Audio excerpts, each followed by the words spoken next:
Halo semuanya, selamat bergabung. Hari ini kita akan ngabu beauty lagi pastinya. Gue Akbari dan kita barengan sama Ananza April. Kita bakal ngebahas tentang tips personal branding di sosial media. Wow, seru banget ya. Kedengeran suaraku? Halo, Halo. halo. Apa kabar Nanza? Aku baik. Gimana Kak Query? Sehat juga aku. Ananza, kamu nih sekarang kegiatannya apa? Sambil kuliah atau gimana? Kan kemarin sempat jadi gadis sampul juga kan? Iya, itu aku tuh gak disampul waktu umur 13 tahun. Oh wow, muda banget 13 tahun. Iya, sumpah itu remaja juga banget ya sih. Iya. Terus? Karena aku Setelah itu? ya, UI, Oh, jurusannya apa kamu? jurusan psikologi. Oh, oke. Pasti capek ya kalau anak psikologi, pasti dikiranya bisa baca pikiran, Jujur bisa ya. ngeramal orang. Iya banget. Nah, sekarang kita beralih ke personal branding sendiri. Gimana seorang Ananza April membangun personal brandingnya? Sebenarnya Seperti apa proses? prosesnya bener tahu ini tuh personal branding itu tuh belajar sih Kak, kayak ikut-ikut seminar dan workshop, belajar sama yang ahlinya juga. Waktu itu aku belajarnya itu untuk buat kerja ya kayak gitu, tapi Oke. pikir-pikir kayak personal branding tuh penting banget loh buat kita taruh di sosial media gitu. Secara ya juga pasti adalah background check, adalah kayak misal dicari nama lo di Google. Pengaplikasiannya di antara di kehidupan sama di media sosial kamu itu gimana? Maksudnya apakah harus ada yang diarahkan atau gimana? Mungkin ada penjabarannya nggak mungkin? Sebenarnya personal branding adalah menunjukkan citra diri kita yang sebenarnya tuh kayak gimana. Ya kalau misalnya emang kalian tuh pengen jadiin platform kalian ini profitable gitu loh. Misalnya kalian, ya kan, maksudnya dari bidang apapun yang misalnya kalian fotografer atau visual art atau misalnya makeup artist, kayak sangat penting gitu loh untuk bikin personal branding. Karena apa? Banyak berjuta-juta ibarat kata saingan lo gitu loh. Iya betul. Nah, misalnya Kak Bari juga, di bidang kakak punya banyak saingan. Cuma apa sih Banyak banget MC. Iya. Ya, dan itu kayak makin kita tua lah, ada lagi nih generasi yang muda-muda. Apa yang bisa lo tawarkan kepada dunia? Atau kayak apa sih yang ngebedain lo dari orang-orang lainnya gitu, yang ibarat kita let's say ini saingan lo gitu loh. Jadi dari tadi ngomongin citra diri atau value, cara nentuin citra diri kita gitu kan. Nah ada nih step foundationnya gitu Kak, kayak dasar penting untuk nentuin citra diri yang pengen kita tampilin. Jadi yang pertama ada namanya komponen apa. Jadi di komponen apa ini adalah sebenarnya value apa sih yang pengen kita tampilin. Cerminnya karakter sama dari penampilan. Dinilai seperti apa sih Kak? Kalau boleh tahu Kak? Aku pengen dinilai sebagai yang concern sama musisi lokal. Terus aku tuh MC pensi, aku tuh anak muda yang peduli sama segala isu, tapi nggak yang jadi sok pinter gitu, kayak udah goblok-goblokan juga ayo gitu. Tapi ya aku ngerti gitu, kayak gitu sih maunya harapannya seperti itu sebenarnya. Maunya kayak gitu kan. Iya. Jadi itu tuh emang tercermin dari kayak segala hal yang dilakuin sama kita semua gitu loh. Misalnya pengen dilihat sebagai orang yang ramah gitu. Aku nggak pengen orang-orang ngirain aku judes gitu ya. Karena udah dapetin karakter. Terus apalagi nih, misalnya kayak prestasi kita bagikan di sosial media, bisa diajak collab nih, atau misalnya bikin apa, ngeluncurin apa, itu kan sebuah prestasi. Terus yang kedua ada namanya penampilan. Jadi sebenarnya penampilan tuh penting nggak penting sih Kak, cuma kayak sebenarnya personal branding tuh kayak a whole package of representatif lo ke orang lain gitu, apalagi kalau orang yang nggak tahu kita sama sekali. Jadi ini misalnya profil Kak Bari nih cuma gini doang, buka Boleh. ada bionya, ada feeds gitu yang satu frekuensi sama Kak Bari, itu pasti kayak ada sense of kayak pengen di follow, gue pengen tahu nih lebih tentang ya misalnya apa yang kakak share gitu.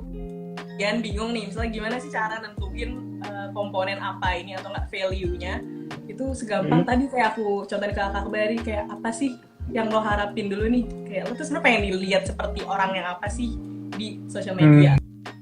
Kita benchmarknya tuh kayak kan aku kenal sosok yang udah jadi nih, si J Daniel gitu. aku pengen banget nih bisa kayak VJ Daniel gitu. Bisa dari start seperti itu nggak? Apanya? Nah, orang pasti ada nggak sih kayak terinspirasi kayak Iya. ya kan jadi nyambung ke komponen kedua yaitu kenapa. Jadi kayak ketika kita ini harus ada sebenarnya kenapa sih lo pengen dinilai jadi orang yang ramah gitu. Kayak purpose-nya sih kan, kayak kenapa sih mau terus-terusan membagikan hal itu gitu. Gue pengen bantu orang gitu. Dulu concern aku adalah ketika ngeliat Instagram aku isinya cuma foto-foto cakep doang.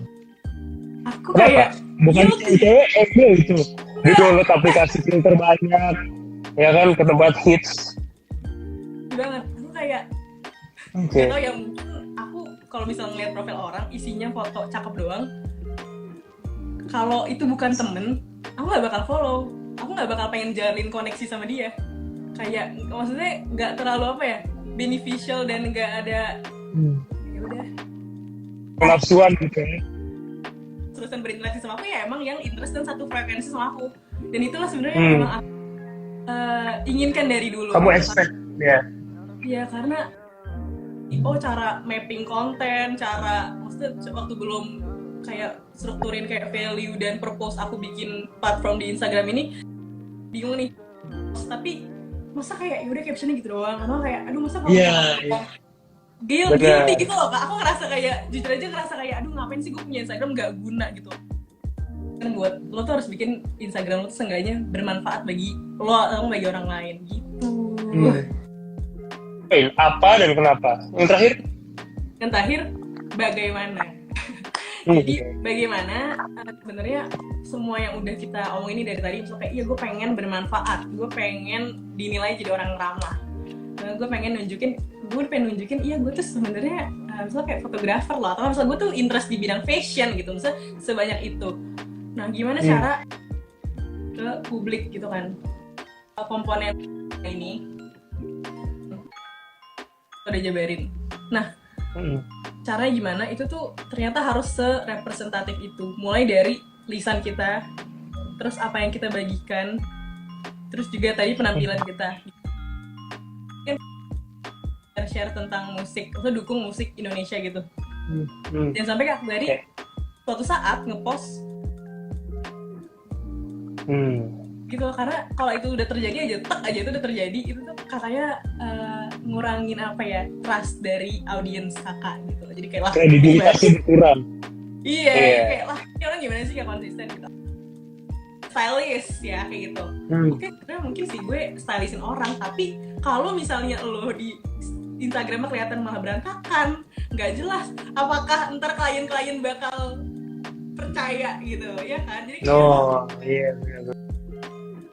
dari first impressionnya itu orang tuh bisa langsung gue percaya nih sama dia nih, oh bener nih gue kayak pengen follow dia nih kayak gitu. Kita udah tahu tadi basic pertama kita nentuin poinnya ada 3, fundamentalnya apa, kenapa, dan bagaimana tadi ya. Dan ya oke, ini udah punya bayangan, kayak yang tadi aku bilang kayak jangan sampai ada di satu titik semuanya itu tuh kayak misalnya kayak apa ya, misalnya apalah kayak gitu-gitu lah kan. Meskipun itu cuma paid promote yang kayak gue nggak nyobain gitu, tapi kayak lu punya tanggung jawab karena lu dilihat sebagai dokter kayak gitu, bener-bener dijaga, bener-bener harus diselarasin sampai akhir gitu. Namanya share, stable, dan search. Gak semua orang itu pengen jadi content creator, atau nggak terlalu pengen share pengalaman hidupnya gitu. Aku lihat juga Kak, jadi kayak sebenarnya kenapa sih untuk menetapkan personal branding yang udah kita buat itu, yang pertama perlu kita lakuin terus adalah share gitu, berbagi ke orang lain. Atau kalau misalnya ya maksudnya followers itu nggak penting lah, nggak penting seberapa banyak gitu, malah kayak harusnya makin banyak followers tuh punya tanggung jawab dan kayak punya apa ya, punya beban yang berat, privilege malah buat share gitu. Jadi ada dia tuh boy dan nice. Ya dengan terang-terangan dia nulis kayak gue tuh kadang ngapalin, dan apa dia projectnya apa aja, pas project gitu-gitu ya. jujur Kak, iya. Terus dia banget Wow. dia nulis artikel tentang apa ya, kayak pokoknya tentang pengalaman hidup gitu. Jadi kayak general aja sebenarnya. Cuy, gitu kalau orang nggak lihat dia office boy, gila sih. Kasih gitu loh. Lo pasti ada sesuatu yang bisa kita bagikan gitu loh ke orang lain, dan kayak somehow mungkin bisa bermanfaat, dan itu yang bikin koneksi itu terjadi gitu loh, karena sebenarnya Jadi value lebih kan. iya. Yang lagi tadi apa aja kalau boleh di recap? Oh ya kan, share, dijadwalin gitu loh. Lo bukan dijadwalin sih, kayak bikin ini tuh jadi frekuensi gitu loh. Jadi kayak aja di IGTV misalnya kayak seri 1 nih, misalnya masakan rumahan kan, jadi kayak mulai rubrik-rubrik gitu loh Kak. Lu mau ngapain sih gitu loh.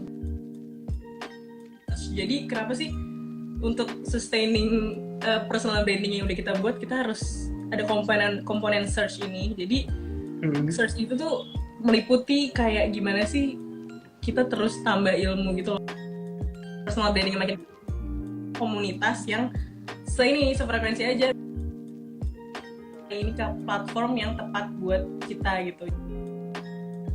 TikTok gitu, karena TikTok tuh akan ngalahin Instagram, tapi ya jujur aja gue belum nemuin kayak ini loh Kak, kayak nemuin cara yang tepat gitu buat masuk di tengah orang-orang joget cuy, kayak gimana. Menjalar ke podcast aku di Spotify. Terus nice. Apa namanya? Boleh dikasih tahu mungkin ke anak Rex? Oh boleh dong. Spotify aku Empower to Grow. Ya. Nice. Nah, terus sama aku nulis. Jadi kan aku tuh biasanya dulu nih Kak, aku cuma suka ngoceh aja, terus aku masukin highlights. Udah gitu doang. Tapi lama-lama bikin tuh caption Instagramnya lebih terstruktur. Kalau dilihat ngobrol deh, akhirnya kayak yaudah deh gue coba IGTV. Waktu itu sempat aku bahas tentang standar kecantikan, terus kayak dapet feedback lagi kan. Jadi emang kayak kita harus nyari sih guys, nggak mungkin kayak langsung kayak tepat gitu sasaran. Jadi kayak emang nikmatin aja prosesnya. Kita nyari kayak platform apa sih, atau gaya yang apa sih yang tepat. Oke. Untuk point search sebenarnya luas ya kan, bisa mencari afiliasi yang serupa dengan personal branding kita, bisa mencari referensi, bisa mencari platformnya tadi ya. Banyak sebenarnya makna search itu ya. 2 menit lagi waktu kita, ada lagi yang kamu mau sampaikan mungkin? Jadi yang pertama, jadi diri sendiri. Jadi pressure kita untuk ngikutin, misal ada suatu target gitu. Benar-benar kayak yang lain berganti iPhone 10 bla bla bla bla bla gitu. Saya kayak ayo gitu. Jangan ya. Sebenarnya penting bio Instagram itu yang jelas. Jangan kayak emoji itu jangan. Jangan nulis ini apa? Zodiak. Gitu, jangan. Kayak apa lagi Misalnya kayak kepribadian ENFJ gitu, kayak itu nggak usah. Iya. Yang simple, clear, dan cukup menjelaskan sebenarnya siapa kita. Ini kalau Kak Bari ya, ada hashtagnya bagus tuh, tertanduk link in bio, terus Trax FM radio announcer. Jadi orang kayak siapa tahu dulu ada yang lupa misalnya pernah lihat nih di pensi, ternyata dia radio announcer gitu loh. Jadi kayak tujuannya buat ya udah biar orang tahu aja siapa lo, dan kayak jadi orang kayak ada alasan aja buat misalnya kayak gue pengen dia jadi radio announcer, boleh deh follow kayak gitu loh, boleh lo kayak. Jadi jalin koneksi itu dengan kayak gimana orang mau jalin koneksi sama lo kalau misalnya lu aja nggak menjelaskan siapa lo sebenarnya gitu loh. Untuk sedikit terbuka untuk bagi cerita gitu, manfaat bagi orang lain gitu loh. Dan kayak aku tuh selalu gimana sih, pendidikan formal, tapi kayak somehow pengalaman di hidup kita tuh banyak bisa kita lakukan. Apa sih? Belajar dari pengalaman orang lain. Terus gimana caranya ya, kita harus gimana ya, pelan-pelan terbuka aja gitu loh. Karena tuh kadang aku tuh biasa gini Kak, kayak aku misalnya ngasih pemantik kayak guys, gue pernah loh guys di titik dibully gitu. Terus dapat feedback lagi dari orang-orang kayak jadi kayak ngebuka pikiran gitu loh. Bisa bermanfaat bagi orang lain, dan kita bisa bagus juga gitu Iya. dan gimana orang menyikapinya gitu. Itu. Ini cukup jadi pengingat buat aku sih, karena at some point kadang aku tuh kayak pingin udahlah aku nggak usah pakai emoji nggak usah pakai bio lah biar keren gitu, maksudnya kayak iya kan, kadang kayak ada kan cowok-cowok yang gue biar kelihatan cool nih, gue nggak usah nih gitu, atau cuman kayak pakai quotes kayak atau apa gitu. Aku tuh somehow kayak sebenarnya pingin, cuman ya thanks to Anansa diingetin lagi ternyata penting buat personal branding. Jadi sebaiknya dijelaskan. Bagus loh bionya Kak Akbari. Terima kasih loh, terima kasih.